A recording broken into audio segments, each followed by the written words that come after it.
Le vendredi 25 mars 2022 s'est tenue à l'Université du Burundi une conférence de restitution des résultats partiels de la recherche doctorale sur la transition linguistique du Kirundi au français dans l'enseignement, apprentissage des disciplines non linguistiques en 5e année fondamentale au Burundi. Dans son discours d'ouverture, le directeur du Centre de recherche en langue, culture et société CRELAX en sigle, a remercié l'ambassade de France au Burundi via l'Agence universitaire de la francophonie AIF pour l'appui qu'ils accordent à la recherche doctorale à l'Université du Burundi. En collaboration avec l'Agence universitaire de la francophonie, l'AIF, le CRELAX a voulu offrir au conférencier du jour, M. Sinabadji Wenceslas, doctorant inscrit à l'école doctorale de l'Université du Burundi et en même temps relevant du Centre de recherche en langue, culture et société, lui offrir donc un cadre approprié pour recueillir les contributions utiles qui pourront lui permettre de conduire à bon port ses recherches entamées à partir de l'année académique 2019-2020. C'est à ce genre de responsabilité auquel le Centre a souscrit en apposant sa signature sur la charte de la thèse. À ce jour, une trentaine de doctorants sont recensés dans le Centre et il me plaît d'ailleurs d'annoncer que nous comptons très prochainement les réunir pour déterminer ensemble avec eux les modalités concrètes d'appartenance effective à leur centre, appartenance qui devrait se traduire par un certain nombre d'activités dont ils tireraient d'abord et même profit en priorité et qui contribueraient aussi à redorer l'image du centre. J'adresse encore une fois mes remerciements à l'ambassade de France à travers l'AIF pour l'appui qu'il accorde à cette recherche doctorale et pour l'organisation de cette journée. Le représentant de l'AIF au Burundi n'a pas manqué une occasion de manifester sa joie vis-à-vis de ce travail, l'un des fruits de la franche collaboration entre l'Université du Burundi et l'AIF. Socio-économique de l'enseignement supérieur, ISE en abréviation, une composante consistait donc dans le cadre de l'appui en général au français, à la langue française, appuyé dans l'une des réformes relatives à la transition entre le kirundi et le français, à travers donc un soutien financier à une thèse de doctorat dont la cible était M. Wenceslas. Initialement d'ailleurs, cet appui financier de l'ambassade de France devait se déployer à travers le CELAP où nous sommes, et finalement a été confié à l'AIF. Wenceslas Sinabadji, le doctorant du jour, dans sa restitution des résultats de sa recherche, a parlé comment se présente la transition linguistique du Kirundi au français dans la classe de 5e année fondamentale, ses conséquences dans l'enseignement, apprentissage, et propose des solutions. La transition linguistique, c'est une problématique que j'ai ciblée en constatant ce qui se fait à l'école fondamentale, surtout dans les 3 premiers cycles. Les disciplines non linguistiques sont enseignées en Kirundi de la première année à la 4e année. Et après la 4e année, quand l'élève avance et arrive en 5e année, il commence à apprendre en langue étrangère qui est le français. Donc il y a une transition du Kirundi au français parce qu'il va abandonner l'apprentissage en Kirundi pour commencer à tout apprendre en français. Alors la problématique, c'est laquelle on se demande, est-ce que l'élève et l'enseignant, est-ce qu'ils sont préparés pour pouvoir les uns apprendre en français et les autres enseigner en français, surtout les mathématiques, l'étude du milieu et la formation civique et humaine. Alors je me suis posé la question, c'était pour comprendre la situation.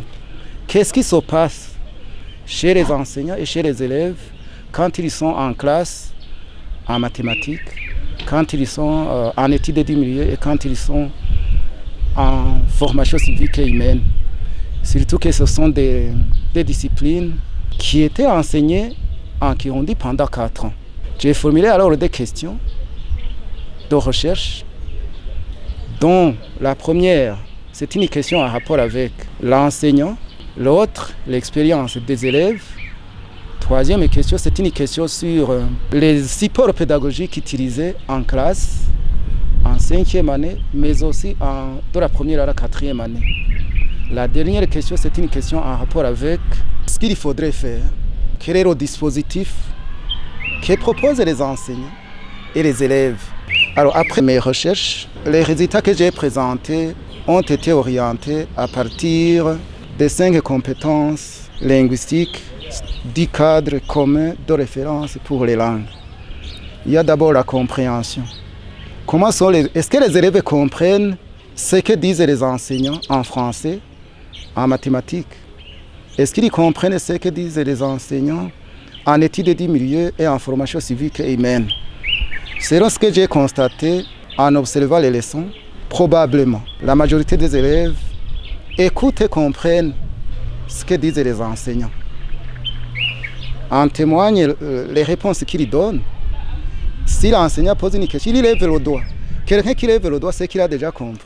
On lui dit va faire ceci, il le fait. Prenez vos cahiers, il le fait. Donc il a compris. Alors la compréhension écrite, si on leur donne des textes, un énoncé de mathématiques par exemple, lisez cet énoncé et puis répondez aux questions. Est-ce qu'ils comprennent? Là aussi j'ai constaté qu'ils comprennent parce qu'ils peuvent relever les données, ils peuvent relever les inconnus, ils peuvent aussi répondre peut-être difficilement à la consigne. Alors les grands problèmes que j'ai constatés chez les élèves, c'est l'expression. Alors l'enseignant pose une question et peu d'élèves lèvent le doigt parce qu'ils ne savent pas parler ou s'exprimer en français. Ils ont compris, mais ils ne savent pas s'exprimer. D'ailleurs, un autre élément qui montre qu'ils ont compris, il y a des élèves qui lèvent le doigt et qui, au lieu de répondre en français, ils répondent en kirundi. Il parvient à l'enseignant de juger. Alors, est-ce qu'il faut accepter? Qu'est-ce qu'il faut faire? L'enseignant devait formuler cette réponse qui est en kirundi en français. Et chez les enseignants, quelle est la difficulté? Les enseignants, de façon générale, ils disent que les élèves ne comprennent pas le français. Mais si on fait une analyse, on constate que ce sont plutôt les enseignants qui ont des difficultés de méthode. Ils ne savent pas quel type de français il faudrait utiliser, à quel niveau devait se mettre pour amener les élèves à pouvoir comprendre ce qu'ils disent. Alors ces enseignants, ils ont alors, croyant que c'est pour se faire comprendre, certains s'expriment en kirundi, d'autres s'expriment en kirundi et en français. Ceux qui s'expriment en kirundi, le constat c'est qu'ils n'y parviennent pas toujours. Surtout qu'il y a des termes scientifiques qui n'existent pas. Et là, ils vont forger des mots. Des mots qu'ils vont forger à partir du kirundi et du français. Ils vont prendre une partie du kirundi et une autre du français et ils formuler un mot qui n'existe pas. Un autre élément que j'ai constaté, c'est en rapport avec la gestion du timing. En mathématiques, ils respectent la durée. En études du milieu, ils respectent la durée. Mais en formation civique et humaine, il y a des enseignants qui, au lieu d'enseigner une séance pendant 45 minutes, ils la terminent en 20 minutes, en 25 minutes. Donc, n'épuisez pas la durée qui est prévue. À ce moment, ceux-là aussi ont des difficultés de pouvoir vérifier l'atteinte de l'objectif. Alors quand on a enseigné, on doit vérifier. Est-ce que les élèves ont compris ce que j'ai dit?